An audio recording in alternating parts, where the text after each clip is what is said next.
देखिए स्टूडेंट्स, आज की इस वीडियो में हम काफी इंपॉर्टेंट थ्योरम को समझेंगे जो कि सीक्वेंस पर बेस्ड है। और क्या है इस सीक्वेंस की थ्योरम? तो if Sn is Cauchy sequence then Sn is bounded. अगर कोई कॉची सीक्वेंस है तो वो हमेशा बाउंडेड होगी। जैसा कि आप जानते हैं कॉची सीक्वेंस जो कन्वर्जेंट होती है, अगर कन्वर्जेंट है तो वो बाउंडेड भी होगी। तो लेट जरा हम कंसीडर कर लेते हैं कि Sn be Cauchy sequence and epsilon is greater than 0 for every number. तो इसका मतलब है यहाँ पे अगर कोई Sn जो है कॉची सीक्वेंस है तो हर एक एप्सिलॉन जो है 0 से बड़ा होगा।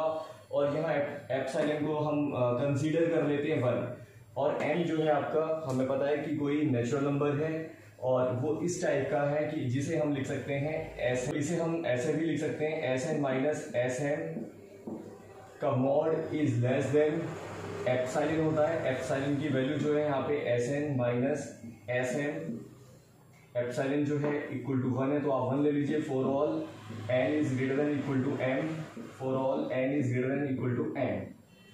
तो इसका मतलब क्योंकि ये कन्वर्जेंट सीक्वेंस है और बाउंडेड दिखाना है हमें, तो हम जरा इसको इस फॉर्म में लिख सकते हैं जैसे कि Sn,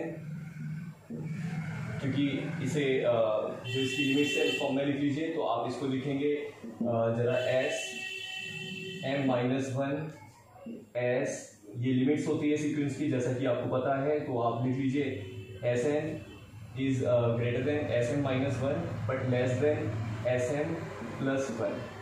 तो इसका मतलब Sn की वैल्यू इसके बीच में लाई करेगी। अगर इसके बीच में लाई करेगी तो अब आप बता सकते हैं कि यहाँ पे ये इनके बाउंड को रिप्रेजेंट करता है। तो K1 जो है आपका तो मिनिमम बाउंड होगा, जो कि आप कैसे फाइंड आउट करेंगे? तो minimum K1 S1 S2 S3 ये कोई सीरीज आपने क्रिएट कर ली है और Sm माइनस 1 ले लीजिए, ये इसका मिनिमम बाउंड है। जबकि मैक्सिमम बाउंड जो है इसका maximum S1 S2 S3 and dot dot dot and so on Sm plus 1। तो देखिए ये जो है आपका मिनिमम बाउंड है, ये मैक्सिमम बाउंड है। तो इससे अब हम कह सकते हैं कि जो मिनिमम और मैक्सिमम इसके पास अवेलेबल है, अपर बाउंड लोअर बाउंड है।